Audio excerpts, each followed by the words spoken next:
Jai Hind, Major Arya. Jai Hind, Nupur ji. Welcome to the Nupur Tiwari Show, Indian Army, the shield that protects India. Thank you very much. बहुत बहुत धन्यवाद आपका नूपुर जी. Sir नहीं, आपके बिना तो ये शो हो ही नहीं पाता. तो हम लोग we are grateful to you कि आप हमें इतना नॉलेज दे रहे हैं about Indian army. I think every Indian should know about what Indian army is. And हम आपसे फिर से पूछना चाहेंगे, लास्ट एपिसोड में हमने थोड़ा सा बात किया था about the arms and services in the academy. तो उसके बारे में थोड़ा सा डिटेल में जानना चाहेंगे कि ये कैसे अलॉटेड होता है एकेडमी में आर्म्स एंड सर्विसेज. आप थोड़ा सा डिटेल में हमें बताएंगे तो विल बी वेरी ग्रेटफुल. नहीं, thank you Nupur ji for inviting me to your show. देखिए, आर्म्स एंड सर्विसेज होती हैं, आर्म्स होते हैं जो फाइट करते हैं, और सर्विसेज वो होती हैं जो उनको जनरली सपोर्ट करती हैं. लॉजिस्टिक्स के मामले में और भी कई किस्म की, लॉजिस्टिक्स एक चीज है बट 10 और किस्म की चीजें होती हैं. तो एक तो हर एक कैडेट होता है, lady cadet, gentleman cadet, male and females. मैं ऑफिसर्स ट्रेनिंग एकेडमी की बात कर रहा हूँ. प्रोसेस सेम है, आईएमए में भी प्रोसेस सेम है और ओटीए में भी प्रोसेस सेम. प्रोसेस में कोई फर्क नहीं है. उनसे पूछा जाता है कि आपकी क्या चॉइस है. वो अपनी चॉइस देते हैं. चॉइस देने के बाद इट्स फिर उसके बाद वो करा जाता है कि उनको then basis merit they are allotted. कौन किस ब्लॉक में आया है, ब्लॉक्स होते हैं, first block, second block, third block. तो इस प्रकार से ब्लॉक्स के हिसाब से, तो it's a mix and match. इसमें मेरिट भी रोल प्ले करता है सबसे बड़ा, और इसमें ये भी प्ले करता है रोल कि आप मेरिट की वजह से कौन से ब्लॉक में हैं. तो वैकेंसी ज्यादा किसकी डिमांड है, it's also demand. It's a very interesting matrix that they follow in the army. उसमें डिमांड कौन सी है. एक हमारे टाइम पे जो टॉप एकेडमी में टॉपर्स थे हमारे टाइम पे, वो आर्मर्ड कोर में जाना चाहते थे जिसमें टैंक्स होते हैं. फिर मैकेनाइज्ड इन्फेंट्री बीच में बड़ी पॉपुलर हो गई. आजकल इन्फेंट्री ज्यादा पॉपुलर है, पैदल सेना. मैं पैदल सेना में था, मैं कुमाऊं रेजिमेंट इन्फेंट्री में था, लेकिन हमारे टाइम पे infantry was not the first option. First option armoured corps था हमारे टाइम पे. तो इस तरीके से मिक्स एंड मैच होता है. फिर लोगों को अलॉट करी जाती हैं, फिर उसके बाद स्टेपिंग होती है, फिर स्टार्स पहनते हैं पासिंग आउट परेड के बाद. तो वो एक अपने आप में बहुत यादगार पल होता है. मुझे वो दिख रहा है मेजर आर्या, आप जो बोल रहे हैं ना, मुझे लग रहा है कि आप वो दिन में जा रहे हैं. You can see your days, कि आप अपने डेज को राइट. या बिल्कुल बिल्कुल, वो हाँ बिल्कुल, वो कभी नहीं भूलते वो दिन जो थे, वो फौज के, वो बड़े याद आते हैं वो दिन. Those were innocent days, those were good days, those were clean days, and the cleanest time that I have, not that कि हमने कोई बड़ा जुर्म करा है या कोई क्राइम करा है, लेकिन बात यह है कि मैं ये मानता हूँ, मैंने देखा है, मैंने सिविल में जिंदगी बहुत लंबी काटी है. जितनी फौज में काटी है ना, उससे करीब 4 गुना ज्यादा तो मैंने सिविल में काम कर लिया, प्रोफेशनली स्पीकिंग. लेकिन वो जो मैंने प्योरिटी ऑफ पर्पस जो आर्मी में देखा था, वो मैंने, ऐसी बात नहीं कि सिविल में लोग प्रोफेशनल नहीं होते और अच्छा काम नहीं करते, ऐसी बात नहीं. यहाँ पे सॉलिड प्रोफेशनल्स हैं, बहुत अच्छा काम करते हैं, लेकिन एक प्योरिटी ऑफ पर्पस होती है लाइफ में ना, वो मैंने फौज के अलावा कहीं भी नहीं देखी. जो मैंने आर्मी में देखी थी, there is a purity of purpose. जो लोग कर रहे हैं ना काम, वो एक शिद्दत के साथ, एक बिलीफ के साथ, एक इमोशन के साथ, एक परफेक्शन के साथ जो काम होता है, वो उस लेवल का काम मैंने नहीं देखा. And I work for top multinational companies. मैं मतलब फॉर्च्यून 500 कंपनीज के लिए भी काम कर रहा है, लेकिन वो singular sense of purpose, that sense of pride in quality of delivery, वो जो इंडियन आर्मी वाली है, वो even the top multinational that I worked for, it does not come even 20% or 10% close to the army. वो बहुत जमीन आसमान का फर्क है.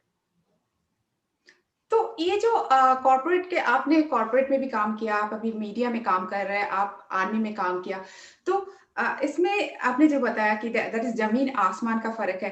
तो एक फर्क हमें बताइएगा जो आपको सबसे ज्यादा, क्योंकि आपसे ज्यादा तो कोई बोल ही नहीं सकता, क्योंकि यू हैव एक्सपीरियंस्ड एवरीथिंग. या मैं आपको बताता हूँ नूपुर जी की, जैसे मैंने बोला ना, प्योरिटी ऑफ पर्पस. आप कभी देखना, आप कभी फौजी को चलते हुए देखना, कोई भी आर्मी ऑफिसर, कोई आर्मी जवान को, जैसी उसको, आप अगर बात बड़ी नहीं करते हैं, हम बेसिक बातें करते हैं. इवन व्हेन अ फौजी वॉक्स ना, आपको you will see a sense of purpose. He is going somewhere.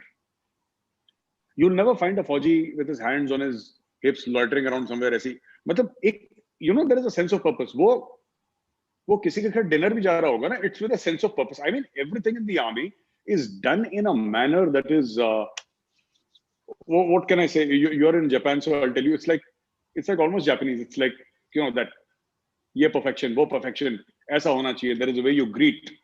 Japan में भी कहते हैं ना कि आप बाव करते हैं किसी के सामने, तो इतना कितना किस लेवल पे आप बाव करते हैं, कितना वो सीनियर है, कितनी आप इज्जत देते हैं. And it's a very formal space. And Japan is known for its quality. मैं आपको जापान का एग्जांपल इसलिए दे रहा हूँ, बहुत फर्क है, ऐसी बात नहीं है कि सेम है, बहुत फर्क है. आपको इसलिए एग्जांपल दे रहा हूँ क्योंकि आपकी ऑडियंस जापान में रहने वाले काफी इंडियंस हैं, आप खुद जापान में कई सालों से रह रही हैं, तो इसलिए मैं आपको बताना चाहता हूँ, एक जो सेंस ऑफ पर्पस है, एक सेंस ऑफ प्राइड है, एक सेंस ऑफ हेल्दी कंपटीशन है, एक सेंस ऑफ अग्रेशन है, एक सेंस ऑफ ड्यूटी है, वो टोटली डिफरेंट है. कॉर्पोरेट में भी बहुत इफेक्टिव लोग हैं मल्टीनेशनल कंपनीज में. They are very efficient, they are very effective, they are very you know can do attitude वाले. बट वो जो फौज वाला एक्स फैक्टर है, I am not able to describe it. वो बहुत ही यूनिक है. आप फौजी को कुछ भी बोल दीजिए ना, ये काम होगा, वो जिस फोकस के साथ वो काम करेगा, वो काम बड़ा हो छोटा डज नॉट मैटर. किसी आर्मी ऑफिसर के लिए ये चीज मायने नहीं रखती, इस चीज का महत्व नहीं है कि वो काम बड़ा है या छोटा है. उसको अगर आप उसको छोटा सा एक मंडेन सा काम भी होगा जो कि इतना ज्यादा कुछ नहीं है, एक एडमिनिस्ट्रेटिव, आपने उसको छोड़िए सब, मैं आपको बताता हूँ. आपको उसको बोला ना कि यहाँ पे एक पौधा लगाना है, एक बहुत छोटी सी नॉर्मल सी चीज है कि एक सैपलिंग है, पौधा लगाना है. वो पौधा भी ना इतने परफेक्शन के साथ लगाएगा कि आप बोलेंगे कि इसमें भी 6 सिग्मा है. You know, 6 Sigma is that, I'm sure you've heard of it. 6 Sigma is that quality mechanism. I think 4 aberrations out of 1 million. इनका पता नहीं, आर्मी तो पता नहीं 10 Sigma पे चलती है, 12 Sigma पे चलती है, किस पे चलती है Indian army. But even if they're planting a sapling, it is done with so much of perfection, so much of attention to detail, so much of planning. वो उनका, I think उनके हैबिट, उनके नेचर में बन जाता है कि हमें ऐसे काम करना है. वो अप्रोच वो हर जगह लेकर आते हैं ना, वो that mindset they take everywhere कि हर चीज में परफेक्शन होना चाहिए, इसमें गलती नहीं हो सकती. nobody should be able to point out, and everything also is done with a lot of pride. You know, people should say कि मेरी यूनिट ने ये काम करा है, and it could be something very normal, something. तो ऐसा नहीं है कि बड़ी इंपॉर्टेंट चीज होगी तो उसको इंपॉर्टेंस दिया जाएगा और इंपॉर्टेंट नहीं होगी तो उसको इंपॉर्टेंस नहीं, ऐसी बात नहीं. वो हर एक चीज को इक्वल इंपॉर्टेंस देते हैं. नहीं, आपने बहुत अच्छा एग्जांपल दिया जापानीज का. एक्चुअली आप जो बोल रहे हो ना, Japanese actually same thing they follow everywhere. You know, उनके कॉर्पोरेट में भी सेम थिंग फॉलो करते हैं, उनके किंडरगार्टन में भी, उनके elementary school level, elementary, high school, जिसमें भी हो, the same thing they follow. I think या you give the right example. Japanese ऐसे ही करते हैं. तो हम अगला क्वेश्चन में जाना चाहेंगे. जब आर्मी का वॉर नहीं होता है, फाइट नहीं होता है, तो आर्मी कैसे, what do they do, the people in army? They train for war. They train for war. क्योंकि अगर मैं एक एग्जांपल दूं, स्वॉर्ड का, किसी तलवार का, जब तलवार चल नहीं रही होती तो उस तलवार में धार लग रही होती है. You know, the edge is sharpened, and that is what the army does in peace time. It trains for war.